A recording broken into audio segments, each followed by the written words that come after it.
Welcome to Arcade Couch, the best place to enjoy your friends and get your gaming goodness each and every Monday. My name's Don Blunt. Join me on the couch this week, Ashley Hopper. Excited to be here, Dylan, because just when you think we're out of talking about the FTC, they pull us back in.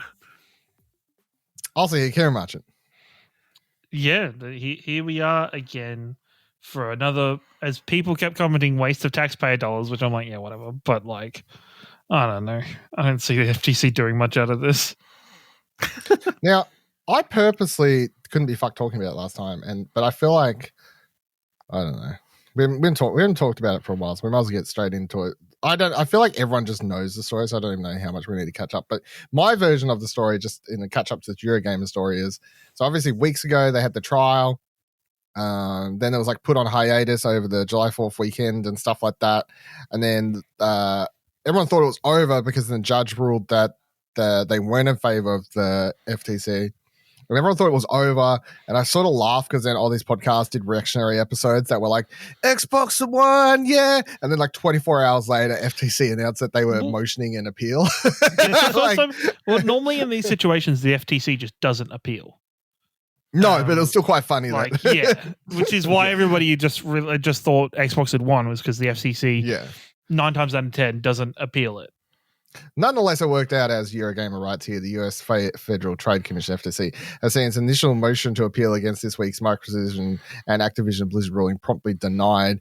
US District Judge Jacqueline Scott Corley, who presided over the main case, rejected the FTC's call for her to overturn her verdict late last night. With the avenue now closed, the FTC has subsequently launched a new push for, quote, a temporary pause on Microsoft's $68.7 billion Activision Blizzard acquisition. Reuters has reported this time with the Ninth Circuit Court of Appeals. They're going to every court they can. How is the FTC trying to push back? Put simply, the FTC is arguing its failed court case was judged too harshly, that Judge Corley placed too high a bar for the FTC to hurdle when it was simply seeking more time to examine the deal. The FTC has also said it is unhappy with how Judge Corley erred on matters surrounding subscription access to Call of Duty and on the lack of importance placed on examining deals with cloud gaming rivals. But as the case drags on, there's now political pressure for the FTC to admit defeat. FTC boss Lena Khan was questioned yesterday by US politicians seeking answers on why the regulator had recently notched up a string of losses when dealing with company mergers. Quote, you seem to be losing quite a bit. And I don't say that to be disrespectful, but these are, after all, taxpayer funds, end quote, Representative Kevin Kiley told Khan. Quote, the court not only rejected your assertion of a likely anti-competitive effect, but found just the opposite, Kiley said. The record evidence points to more consumer access. So why should Americans have faith in your judgment when this Biden-appointed judge says you're so far off the mark? They asked. How are we all...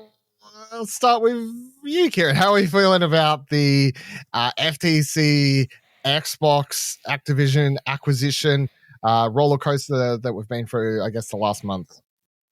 I think it's been interesting. I don't know. From everything I've read, it just, once again, is another government body coming into this situation unfucking prepared. Like, a lot of the statements from the FTC, a lot of the arguments along the ways that they went with their discussions just didn't seem like they even really knew what they were talking about or understood what was going on.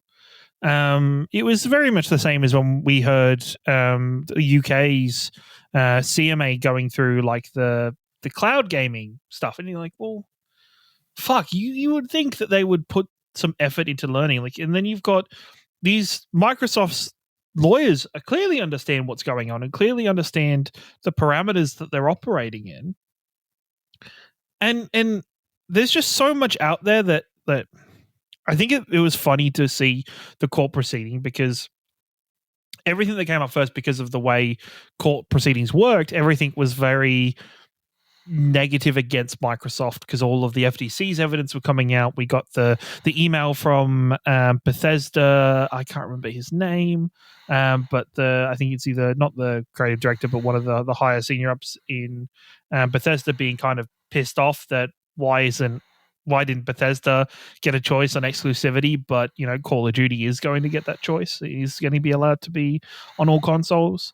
And I think a lot of it was very kind of one-sided, and a lot of people, I guess, publicly were seeing Microsoft's fucked. Everything Microsoft's come up with, and then immediately gets overturned. Like the biggest one for me was Jim Ryan. Was Jim Ryan's whole interaction with this court case just made him look stupid and made Sony just look like in a very weird position overall.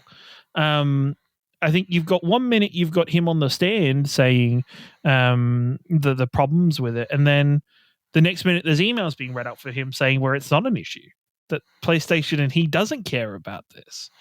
I just think it was very all over the place. I'm surprised the FTC appealed, because I don't see how they get this appeal through. I don't see how they get it through past even a new judge. Even if you go, well, the original judge was either, I don't know, you can't say she was heavily biased, because that's not, you can't openly say that. It's when you're appealing. But when they're saying they don't like her view on it, it was like, well, this was a person that is just looking at the facts. She doesn't seem to be somebody, the judge never seemed to be somebody that had like a very great understanding and knowledge of the whole environment, and maybe that's the problem. But like, looking at it from a layman's term and looking at the actions Microsoft and Activision have taken around this, it's kind of like, well, this doesn't seem to be a problem. This doesn't seem to be an issue anywhere. I just think, I to be honest, I think this deal is pretty much going through. I don't see this getting stopped. Ash, how you feeling now? I mean, it's pretty funny. Yeah, I suspect this deal will be going through. It's just like going through the motions, kind of. I feel like the hardest thing they've had to do is, this is a deal that is pro-consumers, but is anti-competitive. And how do you explain that to a judge and prove that this is wrong? Because we all know consolidation in general, anti-competitive. You know, the less publishers you have available, the less chance for like a small indie team to sell their game to a bigger publisher and that kind of thing. But for the consumer, they're able to get all these games for $20 a month. So when you highlight that, it's hard, you know, for consumers it's good, but for other gaming companies, this isn't a good deal.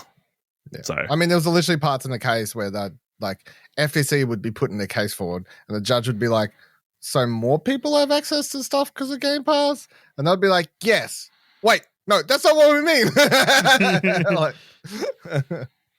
yes, but the gaming companies get no money from it, and no royalties or anything from it. You know, yeah. So yeah, it's a very tricky deal. I understand why they would ask for more time, but this deal's been in the works for what, 18 months they've had to get ready. Xbox wants to close it before the end. Like, well, they need to, I believe. They need to. Well, the original end date is like the next week, and I think the problem in that article, which I brought up to you, and you were like, "Where's the evidence?" I was like, "In that fucking article, Dylan." Was that like? I don't recall it. Was this ruling that the FTC is looking for won't even come into effect until after the deadline for the deal. So in theory, the deal could be finalized and done before the FTC even get through this point. Yeah, the deal's likely just closing this week, and that's that. But that may not be the end of it. Wouldn't it be crazy if they're like, "Nah, you guys, you need to split back up." Yeah. Sorry, this merger and hold. I mean, FTC can. Guess we'll have to put Bobby Kotick back and see it. I do think the thing is, my personal take on it is like, I don't like the merger, like, just because of the consolidation thing. Like, that's like, and I think we've talked about that stuff enough. But I've been sort of, as I don't like it, but I've sort of been sitting here this entire past month, just like, just fucking let it go through. I'm sick of hearing and reading about it. Just fucking I feel like that we've got to the point where we're prepared for how shit it's going to be. Yeah, just fucking. We know it's going to be bad. I don't care anymore. I know my leg needs to get amputated. Yeah. Just cut it off already. Yeah, just fucking get it over with.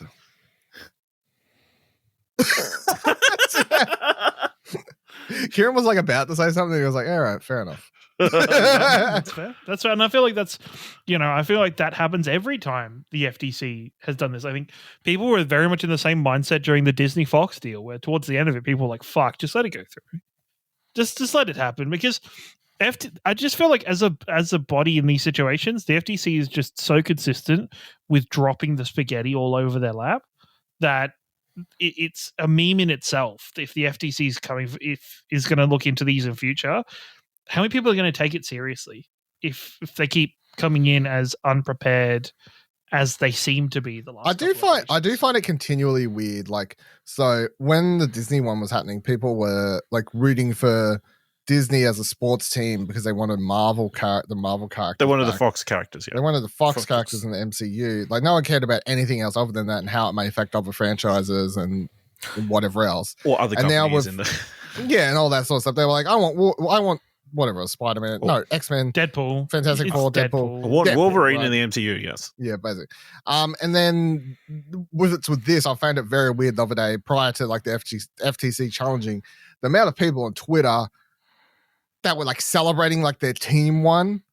I'm like, unless you got a stake in this deal, unless you own Activision shares, unless you own Activision stock, I don't know why you're celebrating. I don't get it. Like, what do you like? Very weird. I don't know. I think for maybe if you're a fan of Blizzard and Blizzard games, I think it's very easy to see this as a positive for a win. Like if you can, I guess there's been a lot of people who've been pessimistic and upset with Blizzard and the company that they have followed and loved for a long time, not just because of the quality of their games, but all of the seedy underlying shit that's been going on throughout the company. Yeah, that's like the only good thing that could come out of any of this is a better workplace culture. But as far as we understand it, Xbox is still pretty hands off with a lot of these studios. Yeah, they're not going to come in with the interview every single employee, it's still seeding out every single shitty person. Yeah, we know that what's his fuck will be out. Old fuckface.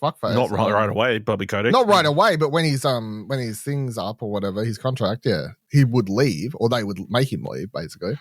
But I mean, otherwise, that's the only like asterisk on the hat, as far as I'm concerned, is maybe a helpful improvement of overall company culture.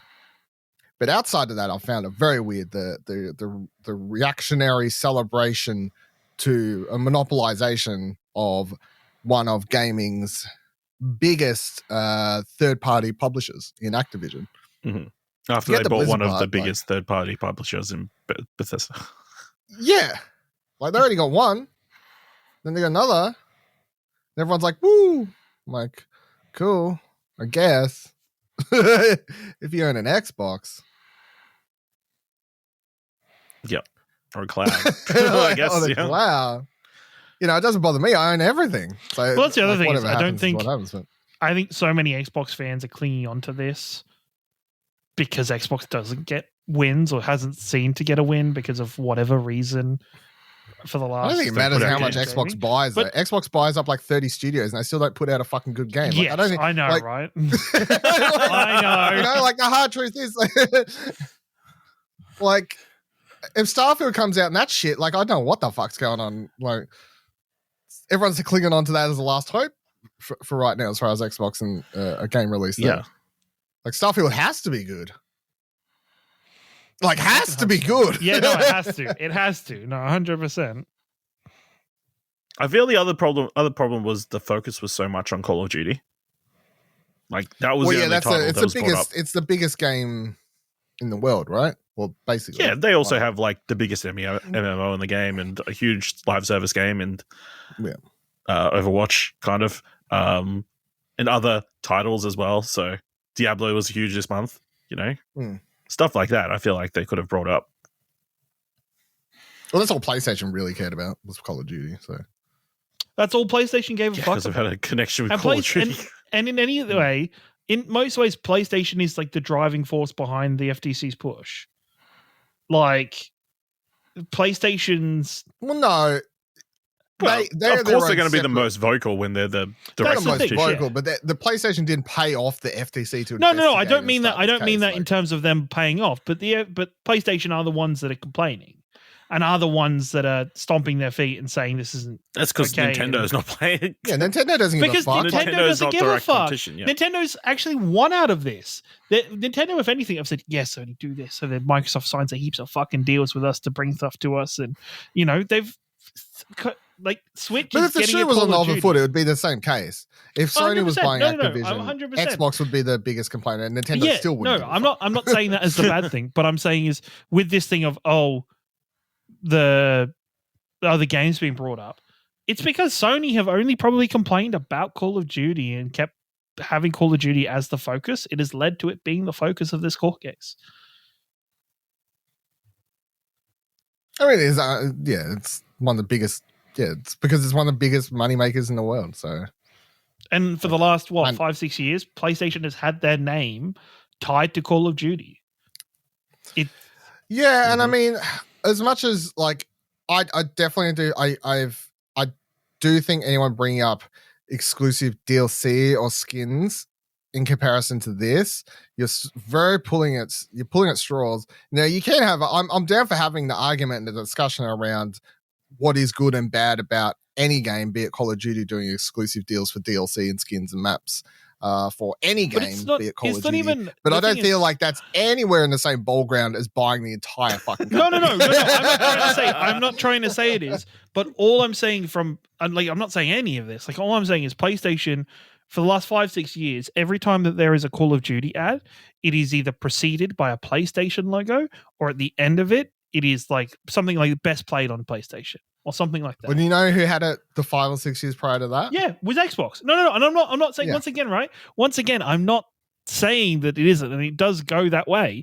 It's just that is why PlayStation cares so much about Call of Duty being gone and nothing else. I think even if Xbox currently had the brand recognition with Call of Duty, I think PlayStation would still care this much.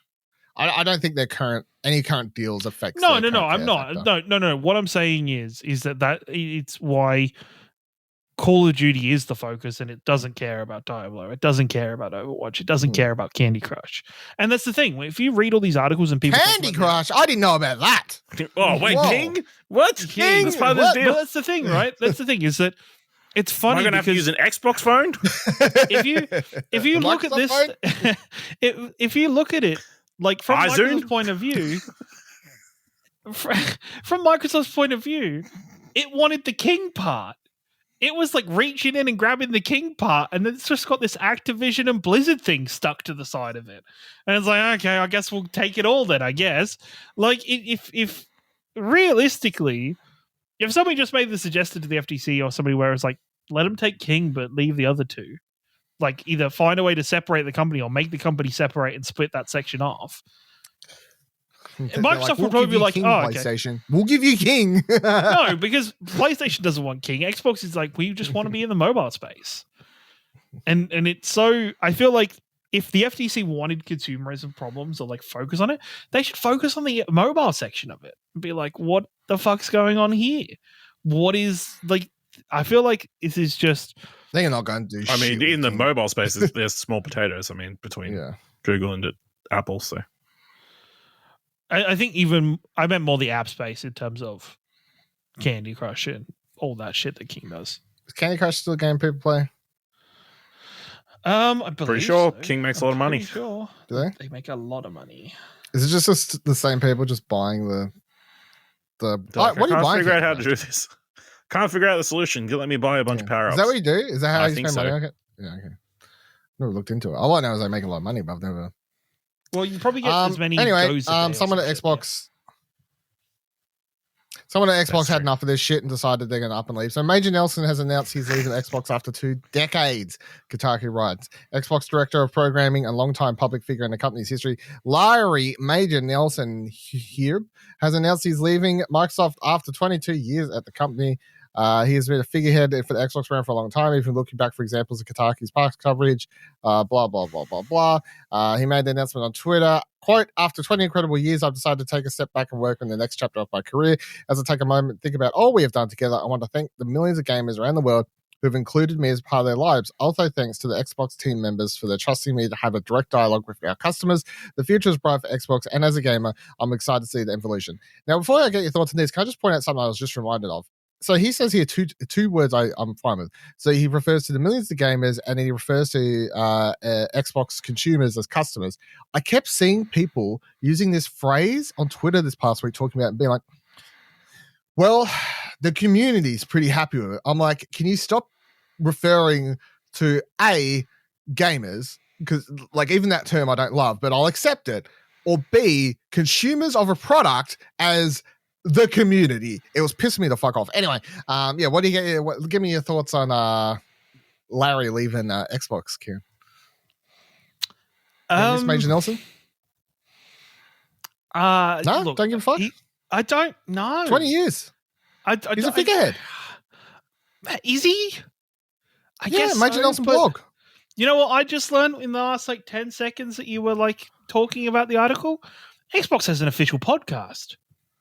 I didn't fucking know that. No, I didn't. I just don't I don't know. I think Major Nelson's somebody that shows up every now and then. Of course, he's done the blog and everything, and I remember him from his interactions with Kind of Funny and from his how prevalent he was during the original Xbox days. But to me, I just think he's just kind of I don't think it's that big of a deal that he's leaving. It's sure it's like it's like say a long time late show host leaving. I feel like it's the same thing as that, and because I didn't interact with anything of his content, I didn't read his blog. And you didn't care when Conan retired?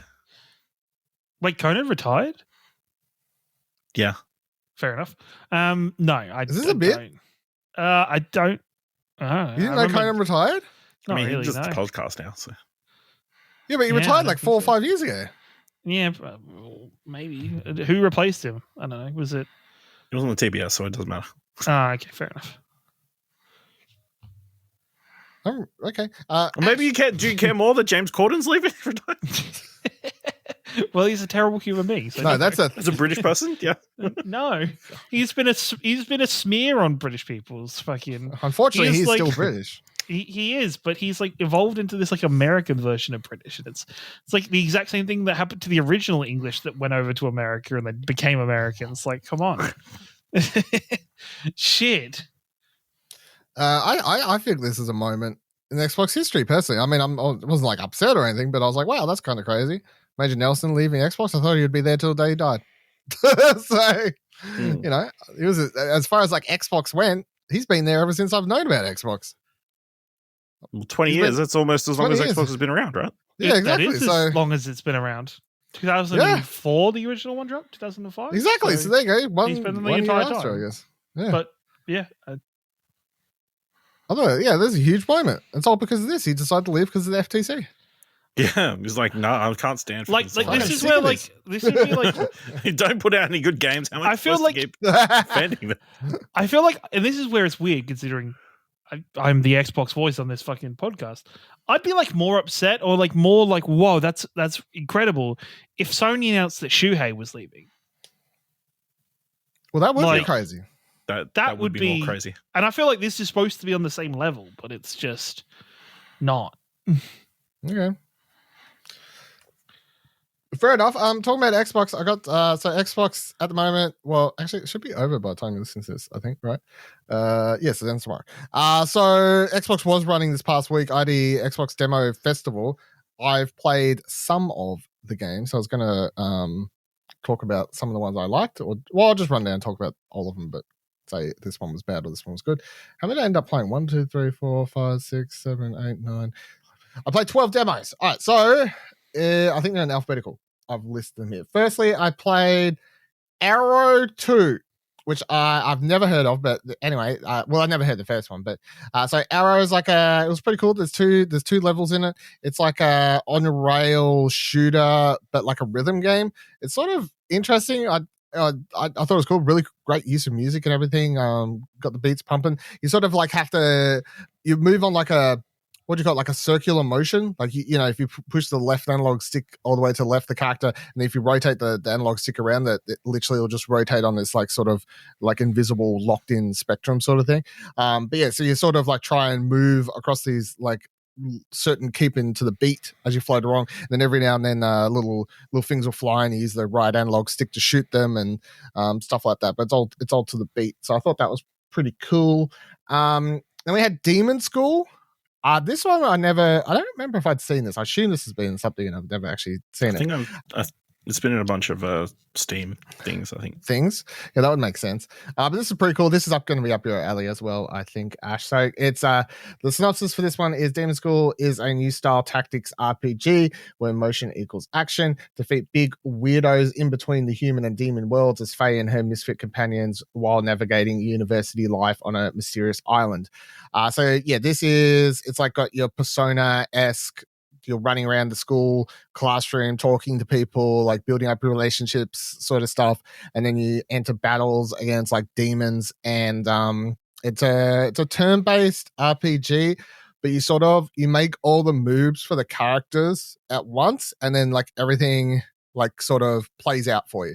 So you'll be like, oh yeah, like have this person attack here. It'll cause this person to like bump into this person. And then because that person bumps into this person, you can tell the other character as soon as that happens, they're going to come in, they're going to hit them with their attack. And then you click like enter and then it's like, pow, pow, pow, like all these things happen and explosions and cool things. It's very cool.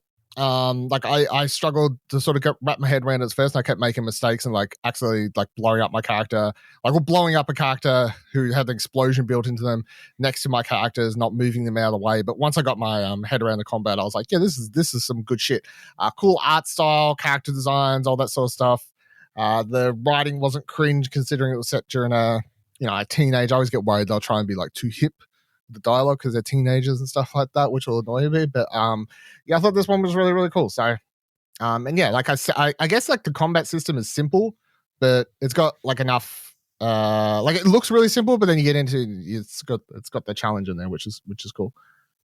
What do we have next? Exhausted Man. I played this. I don't know what the fuck it was. It's weird as fuck. I'm going to say not really something I could see myself playing a lot of, but this is definitely a game I can see people streaming and doing their little Twitches and their YouTube videos, and I'll see all that stuff happening. It says it's a slow-paced action game with simple controls and funny physics, but it was actually kind of hard. So you play as these weird like little the characters who like you have a scene and then you sort of be like, oh, in this level you've got to try and get your character's foot to touch a chair and the other foot to be touching this thing, and then all the characters have no, it's one of those like terrible physics games where you're like the character just rolls around and you can hold R2, L2 to like move their limbs separately and all that sort of stuff. It was quite funny, but not something I'd personally spend a lot of time playing. What did I play next? What was it called? Meatball? Or is that the game actually? I can't remember. I think I might have did I write this down wrong? I might have written it. Hold on, I'm going to double check one thing here. The full list of Meatball. Marble it up? No, that's not it. Yeah, no, Meatball. So this is it's basically Rocket League meets, it's like Rocket League on skateboards, but basketball, I guess is the synopsis for this one. The arenas look very Rocket League inspired. You got like the walls where you can like run, slide up them and all that sort of stuff. It's 3 versus 3, but you have a hoop at the opposite end, so not like a soccer goal. There's several ways you can try and score. So firstly, you have a button that can flip the ball in front of you or to behind you, depending on where it is when you're like dribbling the ball. So if you push it in front of you, you're going to move faster, and you sort of need to do that because then players can't come up behind you and like sort of steal the ball if you have it like hovering behind you. But then you can also jump into the air, and if you like press the button when the ball's behind you to make it flip forward, it'll like flip in and like score a you'll score a goal that way, like through the hoop. Or when you can try and get one like a 3-pointer from further out, you can like jump into the air, flip it forward, and press another button to release the ball, and it will sort of go flying through the air, and then hopefully hit off the backboard and you score a 3-pointer and stuff like that. You can then play defensive. You can like jump up between the hoop and press a button to activate like a shield and try and hit the ball out of the way. I liked it. I thought it was pretty cool. Hopefully it comes to other stuff. It would be really good to see it have like cross play. That would really help a game like this, obviously. But yeah, I thought this one was pretty cool. I played the demo for Sea of Stars. So this is the RPG set in the universe of what the fucking game is it? I've already forgot. Oh, it's the ninja one. Fuck, what's it called? Fuck. Whatever. Anyway, that ninja game. It's like the side-scrolling ninja one. Anyway, whatever. It's set in the same universe. What the fuck? Why don't I just click on the studio name? It'll soon tell me. Sabotage Studio. The Messenger. Holy fuck. Anyway, that game. The ninja one. But this is an RPG, not a side-scrolling action game. Very cool. Very throwback RPG, like turn-based combat. Beautiful art, beautiful like world you're running around in. I really enjoyed the characters that are set up in this demo. Fantastic music as well. I really thought. I like the way that the sort of transitions into and out of battles when you run into creatures in the world. It's like very fluid and stuff like that. You got some giant monsters and stuff like in the where the game starts. There's like a dragon like looping its way around this place where you start the game, because I think it just like chucks you into an area and it pops up because it's a demo and says like, oh, sometime later our heroes are here, and like sort of skips you around some areas of the game. But yeah, I thought this was really cool. What did they play? Space Boat. This game is fucking wild. I can't wait for it. So this is apparently a one-person developer team, and it is some good shit. I really enjoyed it. So Space Boat is a humorous, investigative, narrative game set on an intergalactic cruise ship inhabited by various carpet-based life forms. You start the game as a cat, and you're a detective cat, and I can't remember exactly what your mission is. You're like trying to get into this boat to find someone who's doing some sort of crime or some shit like that. And then you're like, on this space boat, but then you dress up in a astronaut like sort of outfit to sneak onto this place. The humor in this game was really tickling my funny bone. Something like all the characters have fully voiced dialogue. It's sort of like a fucking what would it be? It's like what's the developer who does those Justin Roiland games? Whatever that studio. That Birds, studio birds, that he no, something birds. Crows. What? No. Crows. Is it? No, surely not. What was the gun game that he just put out? That they just put out? Where all the it's like that sort of humor. Terrible. It's like that humor, but like not as cringy and try hard is how I feel about this game. It's just trying to do the same sort of tongue-in-cheek sort of silly humor, but like not as shit. So I kind of was enjoying this one. I then played Night at Arabic, which is coming from Daedalic Entertainment. We all love them. This was quite good though. So this is like a point-and-click adventure where I don't really like. I sort of stopped at the point because I'm like, I sort of had my fill like after half an hour, because it was one of those Squanch points. games. It was Squanch games. That is it. Yes, but they work with crows on. Okay, Accounting Plus. That's what you have to like up in my head. counter yourself up. So this is lose yourself in a tale of magic and wonder where anything is possible and where nothing is quite as it seems. Join young Cherie and follow a peculiar white rabbit to the wondrous realm of Mousewood, a land where critters can speak and where mystery abounds. This is really cool. So like this kid goes out on an adventure. You like do a bunch of the stuff at the start where he's like, Mum's like, oh, pick some berries and shit like that, and you like pick the berries and you do some very like simple point and click stuff where it teaches about how to combine items to solve puzzles and stuff like that. And then you summon this magic rabbit, and he's like, oh cool, here's my magic hat, and you look a little bit like you're inspired by C.S. Lewis, but we're not gonna like sue anyone, are we, over here, Daedalic Entertainment? But anyway, then he's like, yeah, come with me to this like magical portal. And you go for the portal, and then you're in this magical world, and you got all these like cool animal designs and stuff like that. I liked it. I thought it was kind of cool. Definitely more in the realm of like Daedalic Entertainment needs to do more stuff like this instead of the fucking the Golem game. So good. Yeah, I really enjoyed the art and general vibe I got from that one. Trinity Fusion I played. I didn't love it. I didn't hate it. So this is it's like a roguelike where you can pick from 3 different characters that all start in different areas. It's like the underworld, the overworld, and something else. So it's like very specific.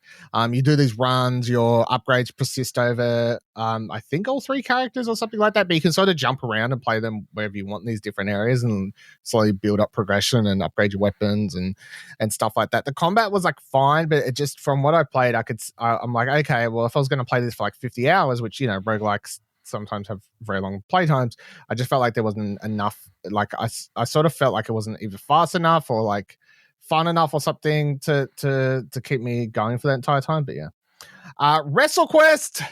This is a good video game, people. Yeah, I can't wait to fucking play this full game. This game is just so wild. Like the game starts and just the way it like introduces the world, and then the character you're playing as, like it starts with them as a kid, and they're talking about like Macho Man, and then some kid's like, wrestling's fake, and he's like, no, it's not. You're fucking. It's like it's real, man. Damn it! And then like skips out 20 years.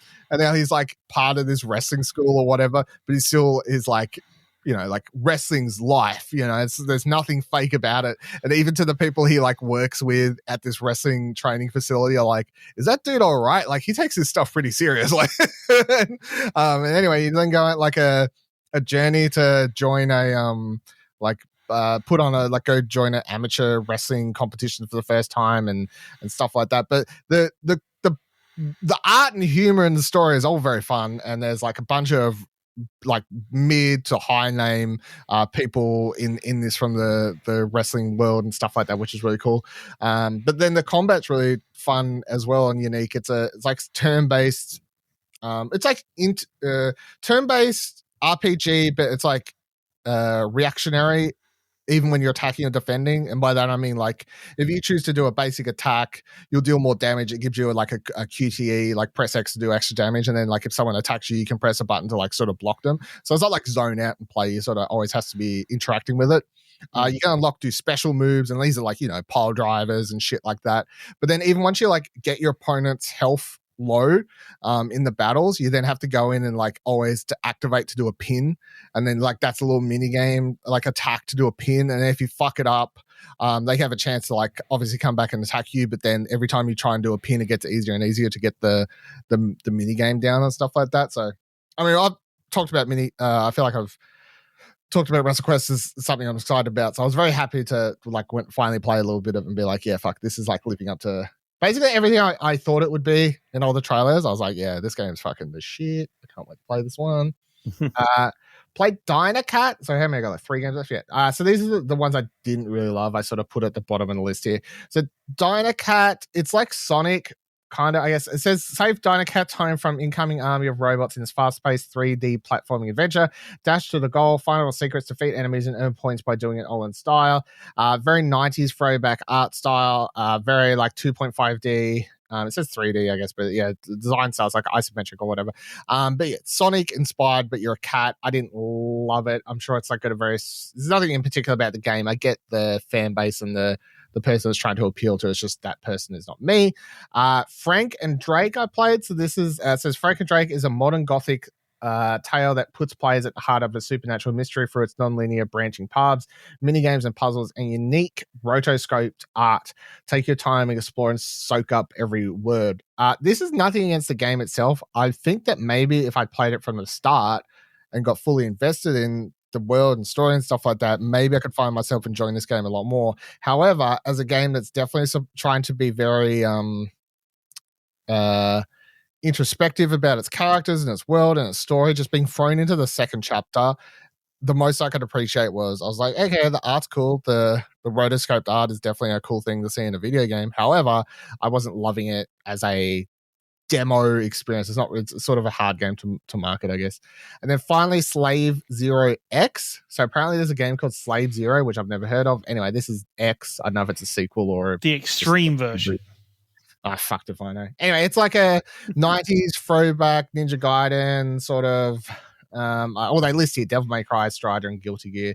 But it's like a 2.5D action game. you're supposed to really get into like practicing your combos and like all that sort of stuff. Not for me. I didn't love it. It's not like the sort of throwback game I'm going to get into. Not to say the game was bad. I'm sure again it's got its fan base, but yeah, it just definitely wasn't something for me. And that's everything I played this week. I made sure to try and check out some demos. My standouts would definitely be WrestleQuest, Spaceboat, Sea of Stars, Demon School, and Meatball, I think, out of that list.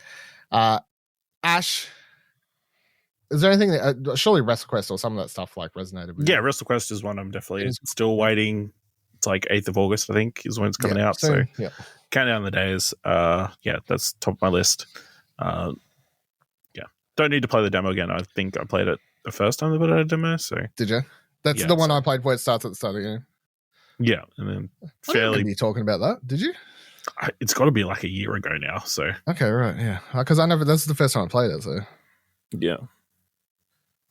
Kieran, anything from there take your fancy, or they're all too many indie games? Because you hate indie games. I've never said I hated indie games. Where is this fucking total nonsense coming from? It's leading into my bit after this, but yeah. I fucking know what's leading into. But no, I think it'll all be bits and pieces. It just depends on, I guess for me, my biggest thing is always when stuff comes out, the timing, what else is around it. WrestleQuest seems fun, of course, going to the love of wrestling. Sea of Stars seems very fun. It just depends on, when stuff comes out and when it's available. But yeah, overall, I just wanted to make sure I had some time this week to try and play a few of those. Happy I did. I'm really glad that Xbox continues to do this, because I think the one thing worth pointing out about these demo fests they do, and they make sure to point out it in their own article, which is notable, a lot of these demos are just ones, and even when you download them, they say like Summer Game Fest demo. Like these are the ones that they had on the show floor at Summer Game Fest or something like that. You know, these aren't the highly produced demos that they would release later to promote the game. They're the ones you'd play at PAX or a Summer Game Fest or something. So I think it's cool that they continue to do this, even as we move, quote unquote, move out of COVID era and do stuff like this, which I think is cool.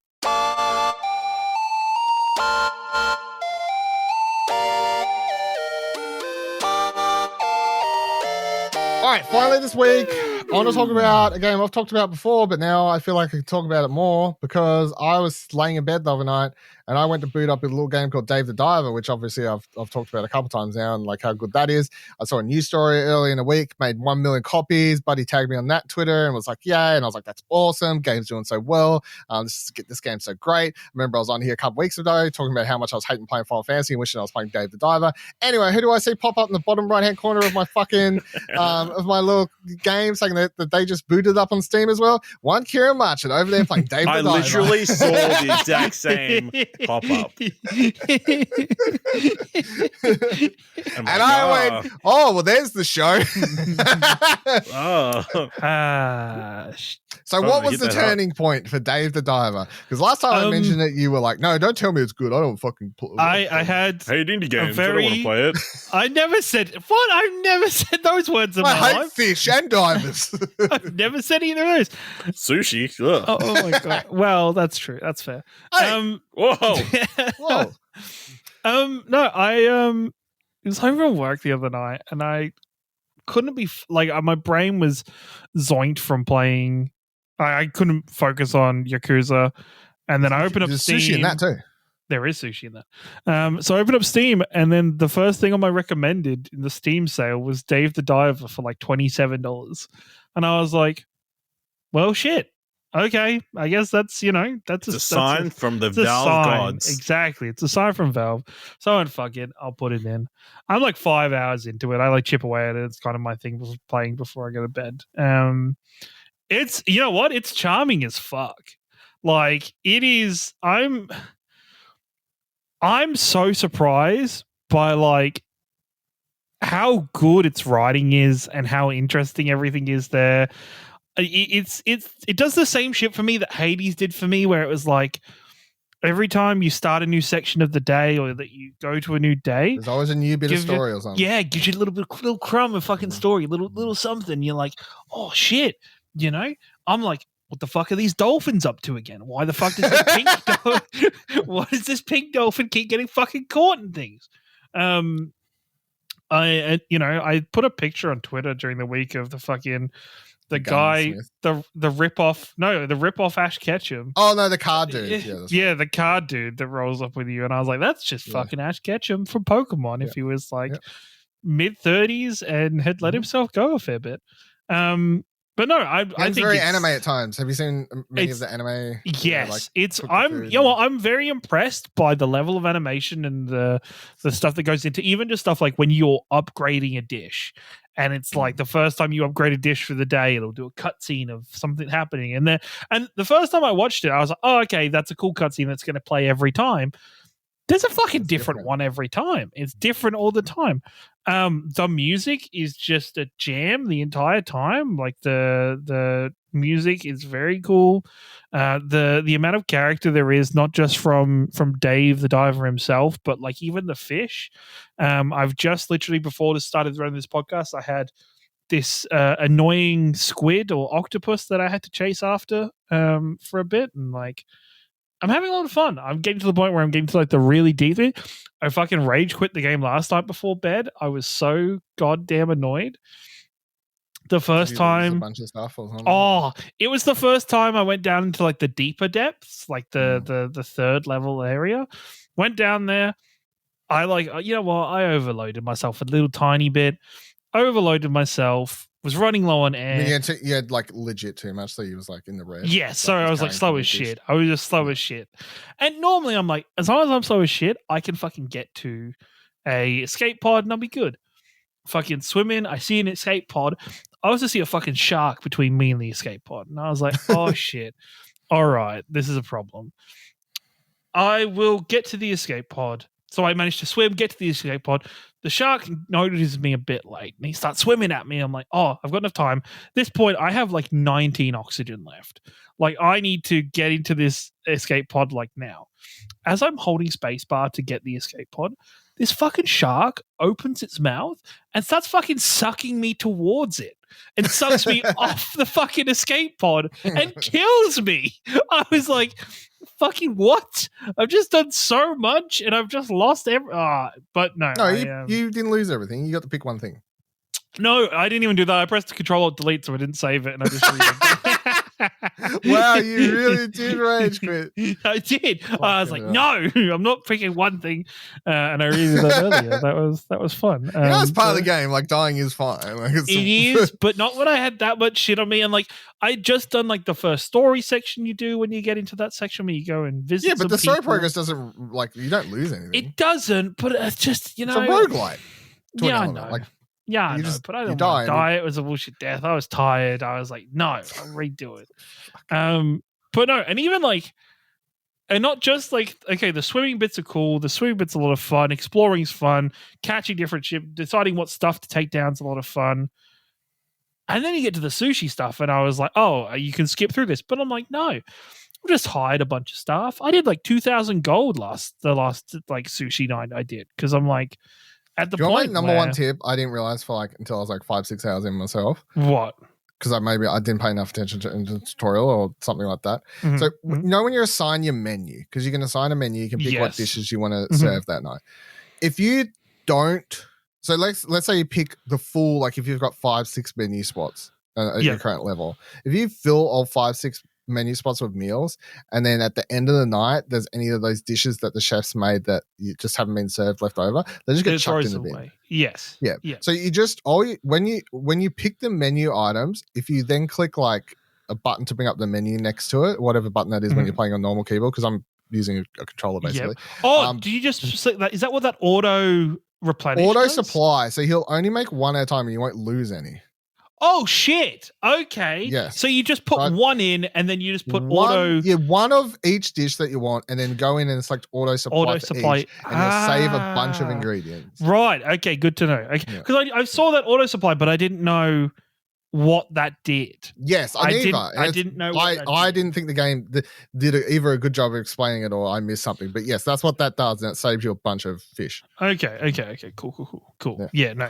I was I've had a lot of fun, even like just stuff like the little like random people that come to the restaurant that have like story involved with them. Like the first one's the HR lady, the VIPs or the the VIP. So the first one's the HR lady. The second one I've just done is the TV cook or personality person, and they like gave me a beer fridge and fucking 1,000 coins and whatever. You serve beer now, yeah. So I serve beer now. The craziest part is like even when you're up to, you're like, I'm 5-6 hours in. I feel like I'm just like, surely I've unlocked like the core basics of the game. Like not to spoil anything, but you keep playing the game and the game consistently just like goes, oh, we've also got this. Yeah. Like you'll reach a stage, like you're still probably a few hours away from it. You reach a stage and the game's like, hey, we got like a fish farm now. Like a whole fish farm that you can look up. It keeps adding shit.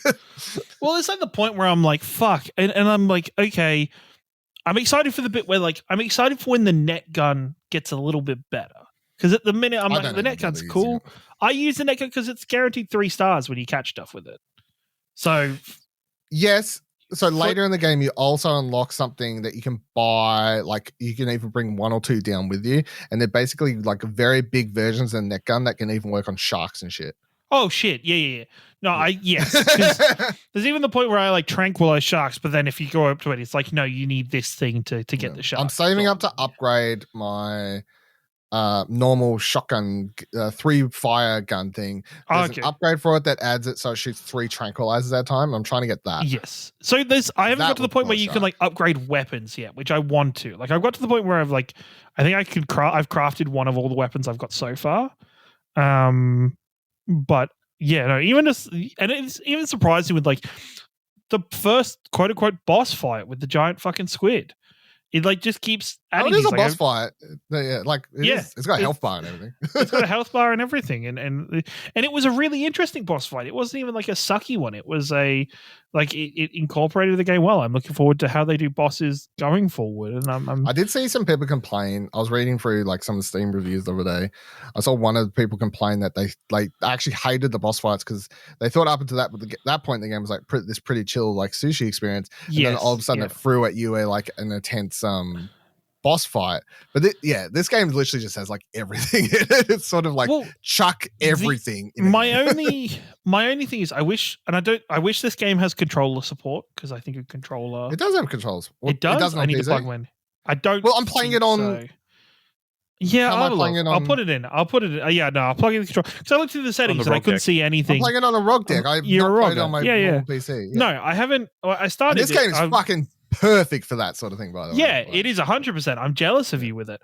Because at the minute there is this annoying delay when I want to shoot my gun or my harpoon where if I press right click, it sometimes doesn't immediately press it, and if I right click too quickly left click, I'll just sit there swinging my whatever melee I've got, which is a little annoying, and I don't think it's a mouse problem. Is it the same button to open the shoot as it is for melee? So to open to shoot is right click, and then you shoot with left click. Yes. But if you right click and then you're too quick and you don't wait for that white bar to pop up to say where the aim is, it will you'll cancel your right click by meleeing. Oh no, I don't. I've never had that happen. So you have like a weird delay. On controller, it's A to start the aim of the gun. Mm-hmm. It's B to melee, but it's once you're in the gun menu part, it's R2 to fire. Yeah, no, it's like to fire and to melee is the same button. No, so that's why I probably never had that happen. Yes. But if it works on ROG deck, I will plug my controller after the podcast. And I would recommend this as a much better controller experience game than a mouse and keyboard.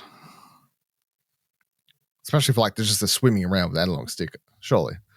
Yeah, it's been fine. It's. I've been. Also, there's a part in this game where it turns into a visual novel for about 20 minutes. I'm not really. That's funny. Yeah, it literally. I don't want to spoil what it is. Like you get to a story point and it does a flashback and it's a full blown visual novel for like 20 minutes. Oh, is it like? Is it? I'm guessing it's the cook's flashback. I'm guessing. It's part of his story, but not told from him. Okay, fair enough. Yes, the cook's backstory. Yeah. But no, I'm having, there's a cat that you can feed cat food to. I I think it's very funny that like the lore of this game of this like you can only take things into the hole that have been produced from items from the hole in terms of like your weapons can only be stuff that's been produced from like crafted from items that you found down there. I've just fought. There's like the guy that's like from the peacekeepers or like the protect the environment people that keeps yelling at you for like ruining his the environment or damaging the environment because like Well, just you're taking the fish, like you're well, it's not even taking the fish. He's more concerned about like blowing up things or like the moment before one of the NPCs like vomited into the water and he just blames you for it because he's like, what the fuck are you doing? But then he proceeds to do more damage than you have ever done. He then proceeds to blow an entire big fucking hole in the into everything. Place, so no, I'm like, there's like the whole storyline about like the undersea people of like meeting the mermaids and stuff. It's really fun. There's a crazy amount of depth to this game that I just didn't really expect, and I think it's nice. You get money like just to get the 2,000 gold. Like I was worried that like, and this is where coming from me playing Yakuza, which has like its business management system where it's like very fucking a lot more hands on. I was expecting that for like when you hire somebody, you kind of just hire them and then forget about. You don't have to worry about that person in terms of like paying them every week. You can train them. Oh, you don't have to pay them. I was about to say you can spend money on training. But that's the thing. You can train them up and get them better, but you don't have to pay them every week in terms of like as long as they're paid. Like I just bought a chef that has like 50. He was like 50 cooking and whatever, but he cost like 700 gold or something, and I was like, yeah, that's fine. But I don't have to worry about paying him every week. The best ones are like if you train up people who are good, whatever they call like the server part or whatever. Yeah. If you train one of them up enough, they'll unlock the ability to do drinks as well. So thank you, because that's the annoying part is because I'm like having to like sprint around and like ask for dealing with drinks. Dave's a big dude. He doesn't run very fast. He does not run very fast. It's funny. I was really annoyed because like I've just done my first service where I had 2 servers and it was going really good. And finally, after serving a bunch of drinks, I was like, oh, I can jump in and I'll grab a meal for somebody and run it. I grab the meal. It is for the person the other end of the fucking bar. It is you'll run out of stamina halfway through the restaurant. I'm just like, fucking kidding me? Why is this bar so big? Come on. Yeah, you basically don't pick up meals. You just hire 2 people, get them to serve, and then you just focus on drinks and cleaning. So there's cooking and serving are 2 stats. Then there's like appeal and procurement or something. Is procurement for when there is the fish farm, I'm guessing. Yes. As far as I've worked out, that's part of it. Well, no, hold on. No, not the fish. You can send them out on missions to gather fish. Sorry. Right. Okay. You can send you can loot. So that's the reason you would also hire more people, so you can have people in backup because you can send people. You can send your people off to do. Yes, because I've just literally been when I do a hire thing, I'll just buy pretty much as long as they're all at the minute. Like the first that I did, I'll just pay everybody. You grab everybody and be like, yeah. And then the other stat, especially once you like, if you put out TV ad, you get a lot more unique looking characters. And then like a dude with face tattoos, for example, he'll have like a low like appeal or whatever. Yeah, it's like you get less.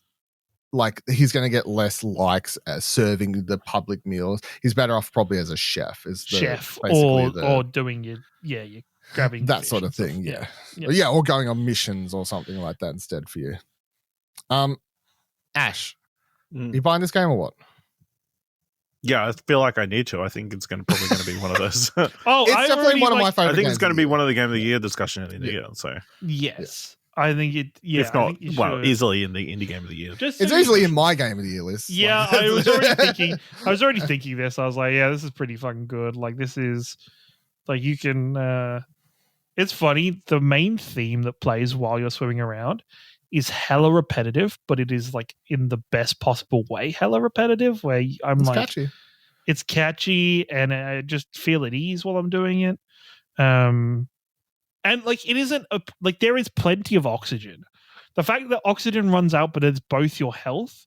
There is like at least like the first few parts, like the first layers, there is a decent amount of oxygen everywhere. Yeah, the game's not like super challenging in the like, resource management part of the oxygen. It's just I think the oxygen thing's more like if you think of it more of like your health, because It's it a health only pack, really yeah. becomes a factor if you get like attacked by sharks. Then all of a sudden you're like swimming The super only fast oxygen.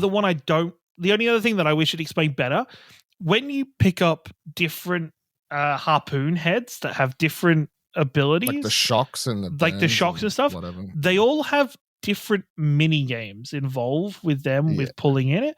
I wish You it just have gave to- me like a bit of a heads up. The amount of times the first time I picked up the fucking shock one, it's not the shock one, it's the lightning one. And the lightning mini game is that it goes like this radius thing where you have to stop it in the green every time. And because even if it's not doing that, I still smash spacebar to help pull in fish a little better. If I'm doing that and I've got that, I like just hit the red every time and like slowly. But you kill remember myself. afterwards. You soon enough like remember what. Yes, It's just that the first couple times, and then afterwards you remember. Oh, the shock one has this mini game. The fire one has this mini game. The poison one has this mini game, etc., etc., etc. But no, it's good. I'm glad to hear you're enjoying it because obviously it's one of my favorite things I've been playing this past month. It's a lot of fun, and I'm you know what? First time I'll say this about something you've purchased. I'm jealous about having the rock deck because I think this particular game because I think this game would be a really fun rock deck game. Oh, it's great. So like I've been getting in the bed and then just being like, cool, I'll just play like half an hour of Dave the Diver, like cuddled up in bed before. You can do a day. You can either do a day or like do like a segment of the day, like and just pretty like, much, like half an hour. If I don't die or like lose everything, like at the moment, especially because if I choose not to do like a story-based objective, I can just like go and just like pick up a bunch of fish or go looking for something and then like, that's fine, I'm done. Because that's the thing. I definitely see like even though I haven't finished the main story now, I'm seeing people point out how they've finished the story and they're still like they can go on adventures and just try and upgrade their stuff and like try and get rare resources and like it's got that element. You can like 3-star every fish card, and that's like catching fish with like the net and stuff like that's like without damaging them beforehand. Or like the collecting for the ecologists, like there's collecting for them and doing their missions and stuff like that. Because there's the mini things too for like collecting enough like the dinosaur boneheads and the there's a lot of like there's so many like it's the collectathon things. It is one of the few games that involves a smartphone where I'm like, whoa, a lot of the apps on the smartphone I'm constantly using and checking and stuff. Normally it's like games will have a smartphone, but 2 apps. There's will like be 2 important. of their things, There's 2 apps that are important. For this, there's like 4 or 5 you have to check every time you start a new day where you're like, okay, have I got anything to hand in here? Any upgrades here? What's going on here? Yeah, no, it's fun. No, Dave Diver is very good. Everyone should play it, including you, Ash, because I definitely. It's like it's a Steam sale. It's gonna be in Game of the Year discussion. I don't think that's a. I think more people should play. And I don't know. Is there any word about it coming to console? Like not currently. I mean, it was on early. The thing is, the game wasn't in early access for ages, and I had like seen someone write about it like probably a year ago, and went, nah, I don't really care. But it only just released full. Yeah, it's like $30 at the moment. So. If you want the deluxe edition, it's $40. Yeah, $30 for this game is a fucking steal. In my opinion. It's really good for the amount of content you're going to get out of it. You also get there's also like the digital. You can get a boat skin apparently, but that's like $20. So no, I don't need the. To support the game, I'll happily buy it again somewhere else or something like that. I was going to say this is very much something that's good enough. If it was like coming to.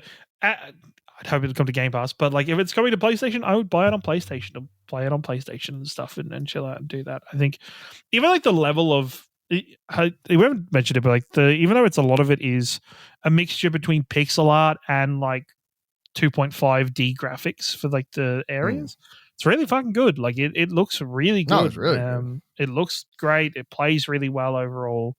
There's a lot of character, 100%. like to the designs of everything. So.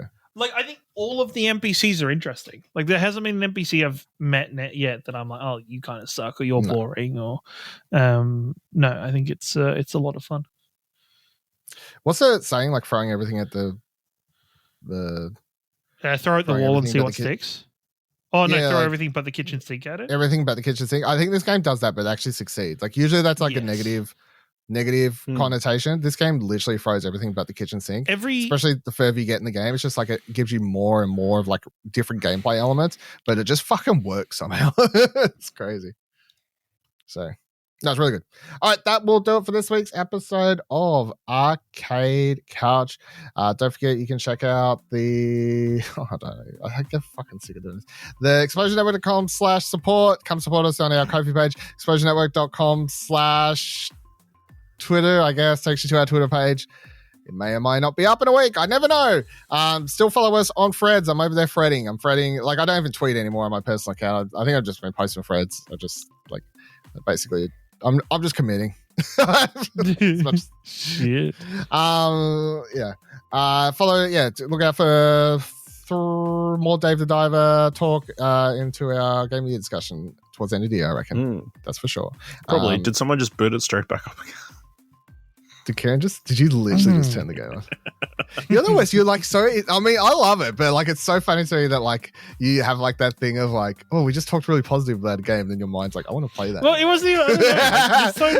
This time, it wasn't me going out of like my way to do it. It was just something that happened just because of how I was going or like what I was going in my personal life. Like, yeah, no. I mean, if you're playing the game in the middle of recording, I may be like, that's a bit rude, but. I wouldn't do that. We're ending. You're wrapping up. Go back to wrapping up. I'm fucking diving. Anyway, see you here next time. Same couch. Goodbye.